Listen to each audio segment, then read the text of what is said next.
Hi hello नमस्ते guys हाम्रो यो भ्लगमा कृपया हेरेर साथ सपोर्ट गर्नु होला। उता म चाहिँ बानेश्वरबाट आएको, बानेश्वरबाट यहाँ जलपाइगुडी जानुपर्ने।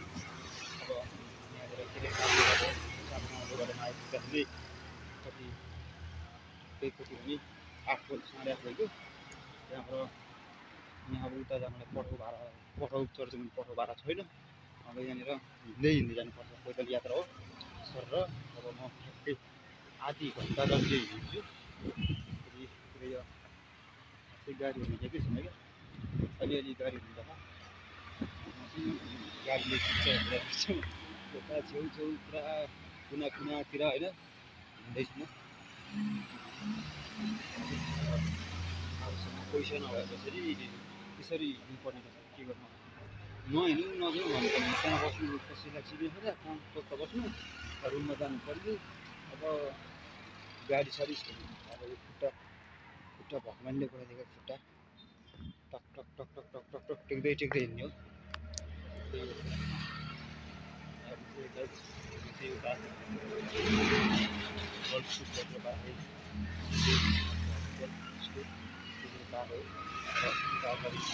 तल जाने बाटो पनि छ, त्यही हो।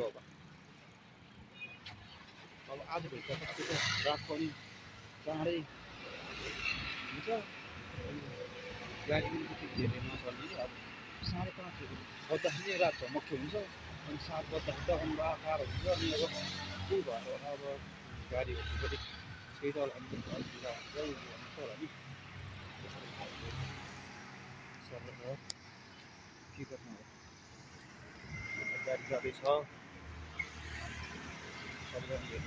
यो चाहिँ कस्तो भन्दाखेरि रातको तपाईँहरू यहाँ चापागाउँबाट भित्र यो जलपाइगुडी जानु पर्यो भने रात पऱ्यो, कोही बेला हिँड्ने पऱ्यो भने होइन। अब चाहिँ 9 बजी यस्तो छ बाटो वरिपरि यस्तो घरहरू, यस्तै होटल सोटल मलाई टक्क याद गरिराख्नु होला। याद गरेपछि टक्क यतैबाट हो जाने भन्ने हुन्छ नि त अलिकति त्यस्तो हो।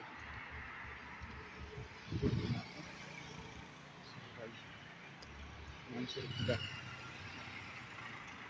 गाडीहरू, ट्याक्सी र ट्रकहरू बाइकहरू मात्रै हिँड्दा अलिअलि मात्र। अझै म त यहाँबाट कति भने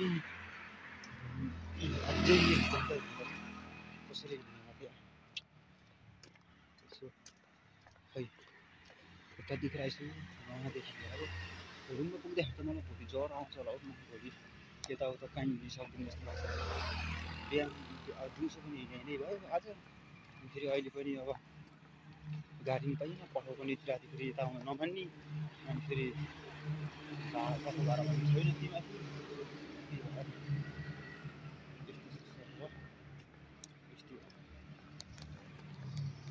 छाया पनि आइरहेको ल, ठुलो गाडीहरू बसहरू त चलेकै छैन। उता जाने बाटो, उता जानुपर्ने जलपाइगुडी पनि बसहरू केही चलेको छैन। पुरै केटाहरू साइकल लिएर कुदिरह, त्यस्तो टिफर सिफर बोलेरो गाडीहरू मात्र हिँड्छ। के भन्नु खोइ अब यस्तै छ र होइन। ठिक छ ल, सबैजनाले यहाँ त यो फलफुल पसलहरू हो। कति बढिरहेछ, म बाटोमा हिँड्दैछु रोडमा लखर लखर।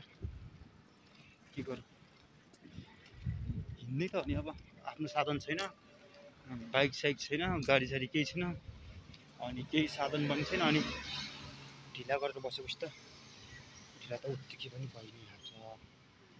त्यही त होइन र। अनि यही साथीहरू, बाटो यस्तो छ, गाडी यस्तो जाम हुन्छ। हामी नेपालमा भएको युवा केटाहरूलाई जागिर छैन, सिप छैन, अनि राति हिँड्नुपर्ने।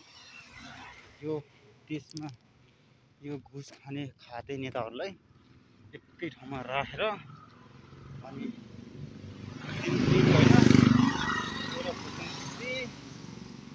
आफूतिर गल्ती गरेर तर्काउनु पर्ने खालको मान्छे।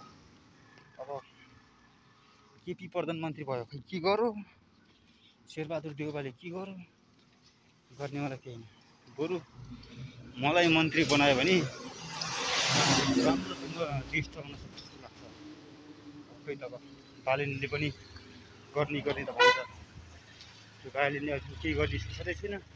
जेनजी आन्दोलनमा त्यत्रो अस्ति त्यत्रो सिंहदरबारहरू त्यत्रो घरहरू चौकी स्कुल हस्पिटल त्यत्रो आगो लागि भयो।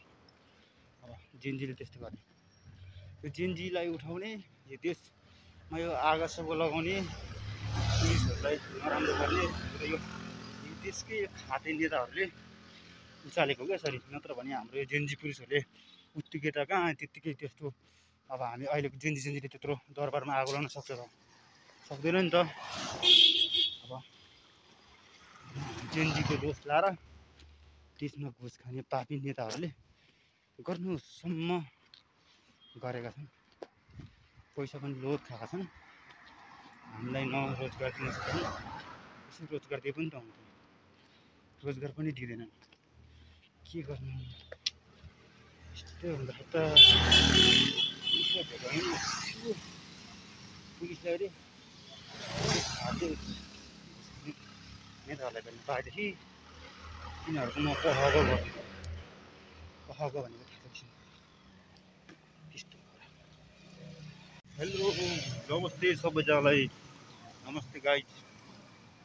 अरू साथीहरू चाहिँ दिउँसोतिर बिहानतिर भ्लग बनाउँदो रहेछ। आफ्नो फेरि दिउँसोतिर भ्लगहरू त लाज लाग्छ नि त। बेलुका बनाउँदै हिँडेको अन्धारमा म चाहिँ टक्क यता के भन्छ ललितपुर पुग्नु पर्ने, चापागाउँको बाटोदेखि हिँड्दै आएको, खुट्टा दुखिसक्यो।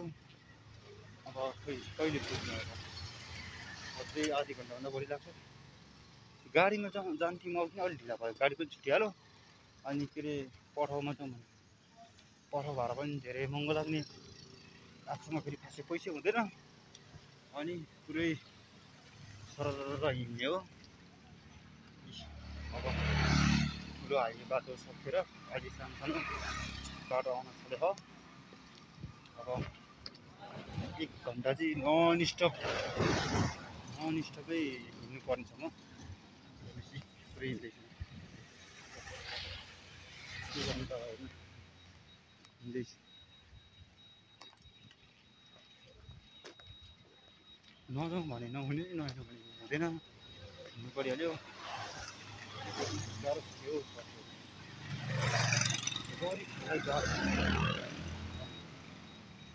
त्यस्तै हो, काम नगरी खान पाइँदैन। सधैँभरि पैसा हुन्छ भन्ने पनि छैन, कोही बेला यस्तो पैसा हुँदैन। अनि पैसा नभइसकेपछि ढ्याक्क लाएर राति आनन्दले त्यही बाटो हिँड्नुपर्छ। के गर्नु, नहिँड्नु मास्क लगाउँदाखेरि फेरि अब मास्क खोलौँ भने पनि आफ्नो फेरि झोला सब बिग्रेको छ। फेरि खासै अहिले यहाँनिर मास्क खोलेर मुख देखायो भने अहिले सबैजना ढकाल्छ होला। राम्रो देखेर होइन कि भुत जस्तो देखेर कि सबैजना ढकाल्छ होला। तर साह्रो पनि छैन। कि अहिले चाहिँ चापागाउँ पेट्रोल पम्पबाट हिँडेको त्यही ढोलाइटी आइपुग्यो, सुनाकोटी ढोलाइटी हाइटमा आइपुग्यो। अब कति भने त्यही हो 40-45 मिनट त्यतिमा म सायद रुममा पुगिसक्छु होला। रुममा गएर टक्क बस्ने, भात खाने, सुत्ने। भोलि फेरि बिहानै सुटिङमा जानु पर्छ। सुटिङमा नगए पनि नहुने, यस्तो तनाव छ नि।